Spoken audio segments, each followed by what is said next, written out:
అంటే సూచనగా మీకు ఉదాహరణగా చెప్తున్నాను. హా అనే పదం ఉంది. హా అనే పదాలు మూడు రకాల హాలు ఉన్నాయి. ఒకటి నాలిక పైనుంచి లోపల గొంతులో నుంచి గాలి వస్తుంటుంది. దాన్ని పెద్ద హా అంటారు. హా.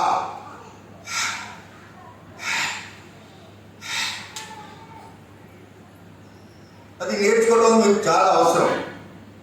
ఒక్క నెల శ్రమ పడితే మీకు మంచి గురువు దొరికితే ఈ విషయం కూడా మీకు అర్థమవుతుంది. తర్వాత దో చష్మే వాలా హా అని అంటారు. దాన్ని ఏమంటారు? కడుపులో నుంచి గాలి బయటికి వస్తుంది, నోటి నిండా ఉంది గాలి బయటికి వచ్చే విధంగా ఉంటుంది. ఇక్కడ నుంచి వస్తుంది అన్నమాట. ఈ మామూలు హా అలాగనే పలుకుతారు. అలాగనే ఈ హాలు దాదాపు 2 ఉన్నాయి, 3 ఉన్నాయి. కల్పులు. ఇక్కడ కల్పులు అనే పదం ఉపయోగించబడింది. మరి హా ఉంది, తర్వాత జీన్ తర్వాత హా వస్తుంది. హా హా హో ఖలఖ ఖలఖ ఖలఖ. అర్థమైందండి? మరి ఇది నేర్చుకోవడం మీకు చాలా అవసరం. ఎందుకంటే ఇక్కడ అర్థం మారిపోయే అవకాశం ఉంది. మీరు గట్టిగా ప్రయత్నం చేస్తే ఒక నెలలో రోజుకు 1 గంట ప్రయత్నం చేస్తే ఎన్నో క్లాసులు ఆన్లైన్లో వస్తున్నాయి. ఇవాళ రేపు తెలియని వాళ్ళు నేర్చుకునేటటువంటి ప్రయత్నం చేయండి. తర్వాత అల్హమ్దులిల్లాహ్. మరి దాని తర్వాత ఇక్కడ విషయం తెలిసింది ఏమిటంటే, మనకు ఈ వచనాల ద్వారా ఎవరైతే అల్లా ఆజ్ఞని తిరస్కరించారో వారి పరిస్థితి కుక్కలాగా ఉంటుంది. కుక్క పరిస్థితి ఎప్పుడు అత్యాశలోనే ఉంటుంది అని తెలుసుకున్నాం.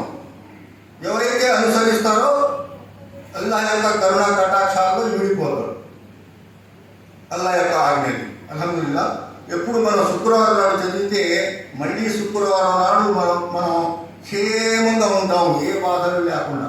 ఏ అధ్యాయం అండి అది? సూరా కహఫ్. సూరా కహఫ్లో 49వ అధ్యాయం తీయండి ఒకసారి.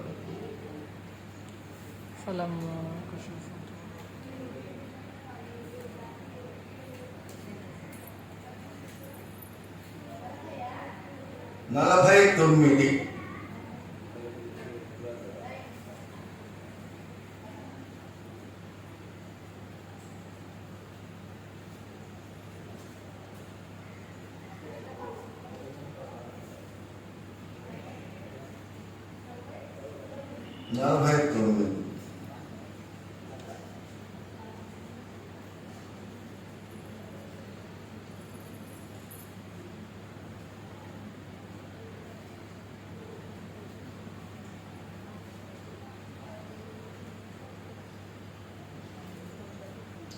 పద్దెనిమిది 49 రాసుకుంటే ఇంటికి వెళ్ళిన తర్వాత ఉన్న పుస్తకాల నుంచి మీరు తీస్తే వివరాలు దొరుకుతాయి. ముందుకు సాగుతాం మనం. అల్హమ్దులిల్లాహ్. అప్పుడు వాళ్ళ కర్మల పత్రాలు వారి ముందు ఉంచబడతాయి. ఇది పరలోక విషయం. జీవితాన్ని ఎలాగో గడిపాం, బాల్యం, యవ్వనం, మధ్యస్థ వయసు, వృద్ధాప్యం.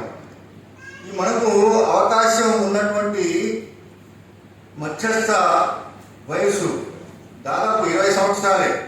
మనం ఒకవేళ అల్లా యొక్క ఆగ్రహం యొక్క భయం, కరుణ యొక్క ఆశ, ప్రేమ ఉండి మరి అల్లాని ఆరాధించడం మొదలెట్టేది మనం 20 సంవత్సరాలు. 50 ఏళ్ళు దాటినాయి అనుకోండి, మోకాళ్ళు, మెడలు, నడుములు, సరైన శ్రద్ధ ఉండదు, రుకు ఉండదు, సరైన స్థాయిగా ఉండదు. సలాం ఇట్లా అనగానే ఆ వ్యక్తి అక్కడ ఉండడు, లేచి అవతల వెళ్ళిపోతాడు. చాలామంది నమాజ్ చదివిన తర్వాత సలాం అయిపోయిన తర్వాత అక్కడ కూర్చునే పరిస్థితి ఉండదు. ఎందుకంటే ఆయన శరీర లోపం, అది వయసు పెరిగిపోయింది. అక్కడి నుంచి లేచి వెళ్ళిపోతాడు. ఎప్పుడైతే నమాజ్ చదివినటువంటి స్థలాన్ని వదిలిపెడతాడో లాస్ట్ దువా అయ్యేదాకా, తస్బీహ్ అయిపోయేదాకా, తర్వాత దువా చేసుకునేదాకా అదే స్థలంలో కూర్చొని చేస్తే పుణ్యాలు వేరు, ఆ స్థలాన్ని మారిస్తే పుణ్యాలు వేరు. ఆ స్థితి ఉండదు. కాబట్టి ఎవరు మనకు ఉండేది సంవత్సరాలే. సరైన ఆదరణ, సరైన సంపాదన, సరైన మన సంతానానికి మనకు ఉపయోగపడే వయస్సు తెలుసు కదా. రిటైర్మెంట్ ఉంది కదా, అందరికీ తెలిసిన విషయం.